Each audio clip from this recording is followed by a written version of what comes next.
Hi guys, welcome to Susmita home recipes and vlogs. Community పోస్ట్లో ఒక post చేశాను, అందులో వచ్చిన రిక్వెస్ట్ ఇది. వారి కోసం చూసే మీ అందరి కోసం కూడా ఈ రెసిపీ ప్రిపేర్ చేశాను.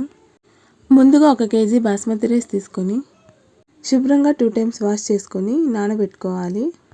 ఇప్పుడు స్టవ్ పైన ఒక పాత్రను ఉంచి అందులోనికి 4 tablespoons ఆయిల్ వేసుకోవాలి. ఆయిల్ వేసుకున్న తర్వాత లవంగాలు, యాలకులు, చెక్క, 3 బిర్యానీ ఆకులు యాడ్ చేసుకొని ఫ్రై చేసుకోవాలి. ఇవి ఫ్రై అయిన తర్వాత 3 పెద్ద ఆనియన్స్ సన్న స్లైసెస్గా కట్ చేసుకొని యాడ్ చేసుకోవాలి. యాడ్ చేసుకొని బాగా ఫ్రై చేసుకోవాలి. ఇప్పుడు మరొక స్టవ్ పైన నానబెట్టుకున్న రైస్ని బాయిల్ చేసుకోవడానికి తగినన్ని నీళ్ళని పెట్టుకోవాలి. ఫ్రై అవుతున్న ఆనియన్స్లోనికి పచ్చిమిర్చిని యాడ్ చేసుకొని ఫ్రై చేసుకోవాలి. ఇప్పుడు ఇందులోనికి తగినంత సాల్ట్ని యాడ్ చేసుకోవాలి. సాల్ట్ యాడ్ చేసుకోవడం వల్ల ఆనియన్స్ భిన్న ఫ్రై అవుతాయి. ఇప్పుడు ఫ్రై అయిన ఆనియన్స్లోనికి అల్లం వెల్లుల్లి పేస్ట్ని యాడ్ చేసుకోవాలి.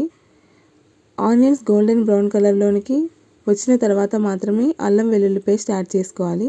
అల్లం వెల్లుల్లి పేస్ట్ పచ్చివాసన పోయేంత వరకు ఫ్రై చేసుకోవాలి. అల్లం వెల్లుల్లి పేస్ట్ని ఇంట్లోనే ఫ్రెష్గా రుబ్బుకోండి. ఇప్పుడు ఇందులోనికి శుభ్రంగా వాష్ చేసి పెట్టుకున్న 1 kg స్కిన్లెస్ చికెన్ని యాడ్ చేసుకోవాలి. యాడ్ చేసుకొని ఒకసారి మిక్స్ చేసుకోవాలి.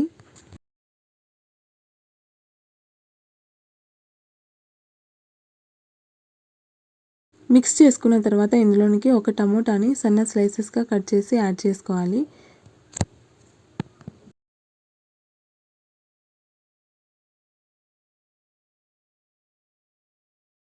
ఇప్పుడు దీనిపైన ఒక 2 minutes మూతని కవర్ చేసుకోవాలి. 2 minutes తర్వాత ఒకసారి మళ్ళీ మిక్స్ చేసుకోవాలి.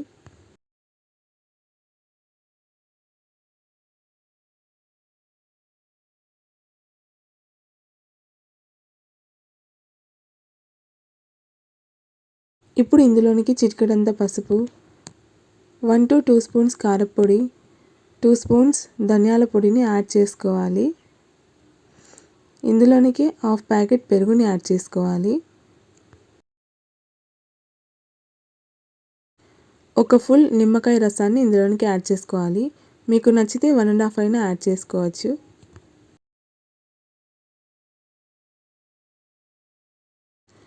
బాగా మిక్స్ చేసుకున్న తర్వాత ఇందులోనికి తరిగి పెట్టుకున్న కొత్తిమీరని, పుదీనా ఆకుల్ని యాడ్ చేసుకోవాలి. బాగా మిక్స్ చేసుకోవాలి.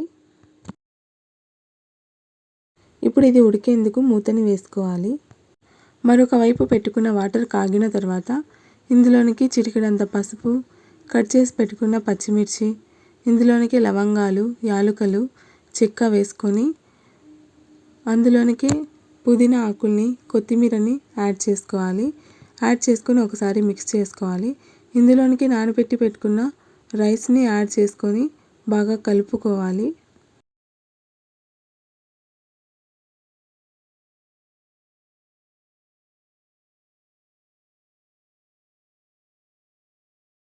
ఇప్పుడు ఇందులోనికి తగినంత సాల్ట్ని యాడ్ చేసుకోవాలి. యాడ్ చేసుకొని మూతని వేసుకోవాలి. 10 minutes పాటు లో ఫ్లేమ్లో చికెన్ని బాయిల్ చేసుకున్న తర్వాత అది సాఫ్ట్గా అయింది. ఇప్పుడు గ్యాస్ ఫ్లేమ్ని ఆఫ్ చేసి పెట్టుకోవాలి.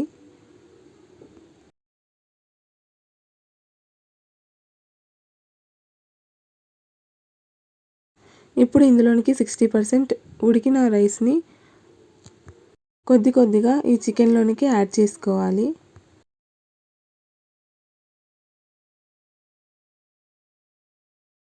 రైస్ ఇంకా 40% కుక్ అవ్వాలి కాబట్టి వాటర్ మొత్తం ఒడిసేలా చేయకండి.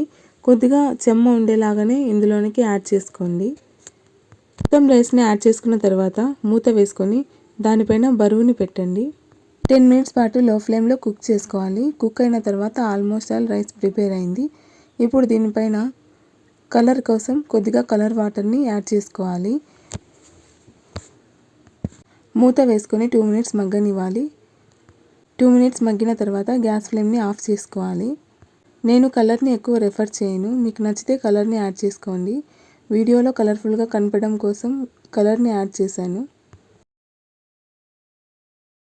సింపుల్ ఇంగ్రీడియంట్స్తో బిర్యానీ రెడీ అయిపోయిందండి. ఇది నా స్టైల్ దమ్ బిర్యానీ అండి. మీకు నచ్చితే లైక్, షేర్, సబ్స్క్రైబ్ చేసుకోండి. ఎలా వచ్చిందో మీ ఇంట్లో కూడా మీరు ట్రై చేసి